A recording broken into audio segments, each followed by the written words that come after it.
مفيش هيبة لقصر والشعب جعان. مشهد روعة من مسلسل الحشاشين. مولانا الإمام مش هيكون مبسوط وهو سامع الناس بتبكي من الجوع خارج أسوار القصر. اسمع، باب قصر الخلاف الكبير متجلد بالذهب، سيحوا الذهب وبيعوه واشتروا بثمنه غلال للناس. مولاي الوزير، باب القصر هيبة قصر الخلافة. مفيش هيبة القصر والشعب جعان.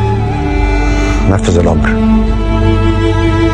ريت حكامنا يتعلموا من الجمل التاريخية دي، حتى لو هي مجازا ما اتقالتش قبل كده يعني، لكن في أمثلة بتقول زي يحتاجوا البيت يحرم على الجامع. دي من ضمن الأمثلة بتدل على نفس المعنى. يعني سيادة الرئيس كان قاعد يقول لنا الفترة اللي فاتت احنا فقراء قوي، محدش قال لكم ان انتوا فقراء قوي، وفي نفس الوقت شفنا سيادة الرئيس وهو بيصرف مليارات على القصور واستراحات، سواء في العاصمة الإدارية أو في العلمين الجديدة وغيره وغيره. كان نفسنا برضو نشوف إن احنا فقراء قوي في تصرفات الحكومة في المواكب بتاعة الوزراء، عشان نحس إن احنا فقراء قوي فعلا، مش فقراء قوي بس على الشعب، يبقى فقراء قوي كمان على المسؤول، يبان عليه إن هو فقير زي الشعب.